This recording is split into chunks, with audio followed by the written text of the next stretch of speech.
आज प्रबुद्ध समाज से ये प्रश्न है कि क्या संत श्री आशाराम जी बापू के साथ जो हो रहा है वो न्याययुक्त है? क्या ये किसी भी तरह से मानवीय है?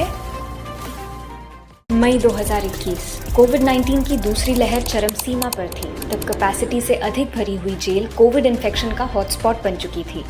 ऐसे में माननीय सुप्रीम कोर्ट ने दी थी ये हिदायत, जेल में बंद वयोवृद्ध और अस्वस्थ कैदियों को तुरंत रिहा कर दिया जाए। लेकिन कई बीमारियों से जूझते हुए 85 वर्षीय संत श्री आशाराम जी बापू को जमानत नहीं दी गई। परिणाम स्वरूप वे सीरियस कोविड-19 से ग्रस्त हुए।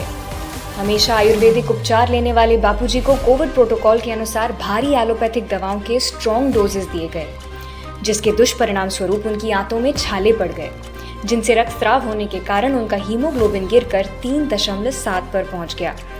आईसीयू में मरणासन स्थिति से पोस्ट कोविड कॉम्प्लिकेशंस के साथ उठे ही थे कि उन्हें वापस उसी जेल में भेज दिया गया जो कोविड इन्फेक्शन का हॉटस्पॉट बनी हुई थी, पर बेल नहीं दी गई। नवंबर 2023 आशाराम जी बापू को दिल का दौरा पड़ा, पर अंतरिम जमानत नहीं दी गई। दिसंबर 2023 जोधपुर में कड़कड़ाती सर्दी से हृदय की पीड़ा बढ़ी और दूसरा दौरा पड़ा, तब भी जमानत नहीं दी गई। जनवरी 2024 तीसरा हार्ट अटैक, जिसने बापूजी के शरीर को झकझोर कर रख दिया, फिर भी कोई जमानत नहीं। मेडिकल फील्ड के जानकारों के अनुसार ठंड से हार्ट पेशेंट्स में हृदयाघात होने की संभावना बहुत बढ़ जाती है, लेकिन आशाराम जी बापू को ठंड से बचाने की भी कोई व्यवस्था नहीं की गई। इमरजेंसी सिचुएशंस में बेसिक इमरजेंसी केयर मिलने में, जेल डॉक्टर की उपलब्धता से लेकर फॉर्मेलिटीज पूरी करने में, जोधपुर सेंट्रल जेल से सरकारी अस्पताल तक पहुंचने के लिए वाहन प्राप्त करने में, परमिशन मिलने में,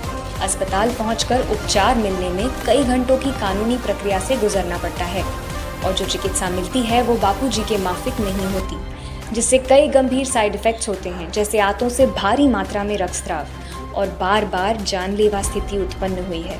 फिर भी कोई राहत नहीं दी गई। मई 2024 48 डिग्री सेल्सियस की झुलसती गर्मी से सीवियर डिहाइड्रेशन होने पर बीपी गिरकर एक बार फिर छाती में तीव्र पीड़ा हुई, और तब भी बेल नहीं मिली। सरकारी अस्पताल में उचित उपचार पाने में एक बड़ी बाधा ये है कि एक विशेष एंडोस्कोपी के बाद बापूजी को बाईपास सर्जरी करवाने की सलाह दी गई है, जो जोधपुर में उपलब्ध नहीं। उसके लिए दिल्ली जाना होगा। जानकारों का कहना है कि 87 वर्ष की आयु में ये इन्वेजिव ट्रीटमेंट खतरनाक हो सकता है।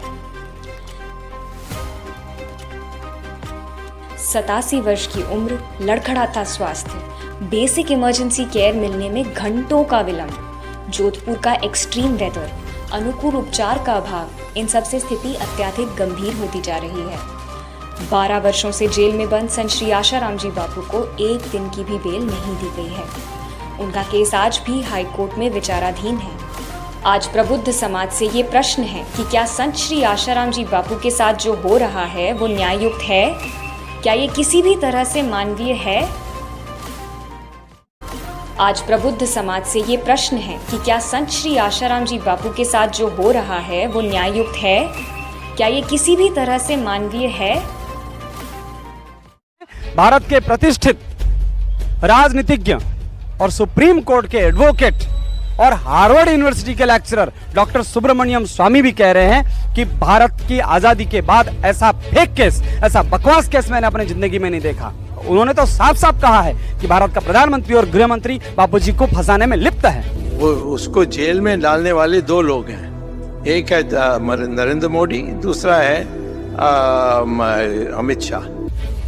अगर उनको ऐसा लगता है भारत के गृह मंत्री और प्रधानमंत्री को कि सुब्रमण्यम स्वामी ने झूठ बोला है, तो हम चाहते हैं कि वो उनके ऊपर केस करे और उन्हें कोर्ट में घसीटे, और नहीं तो स्वीकार करे 100 करोड़ हिंदू देख रहा है, बापू के करोड़ों शिष्य देख रहे हैं। एक आसाराम जी हैं जिनके अनुयायी अभी भी सोशल मीडिया पे डालते हैं कि उनके साथ गलत हुआ। आसाराम में वो उसको जेल में डालने वाले दो लोग हैं, एक है नरेंद्र मोदी, दूसरा है अमित शाह।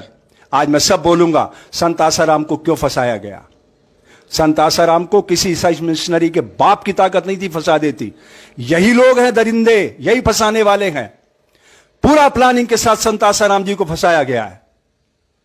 जीरो पे रिपोर्ट दिल्ली में हुई, कमला नगर में, वो एक आरएसएस से जुड़े हुए व्यक्ति की बेटी है, छत्तीसगढ़ में पढ़ती थी। पूरा नियोजित षड्यंत्र के तहत फंसाया नरेंद्र भाई और अमित भाई ने मिल करके, क्योंकि बापूजी उनके खिलाफ अहमदाबाद में बोलने लग गए थे।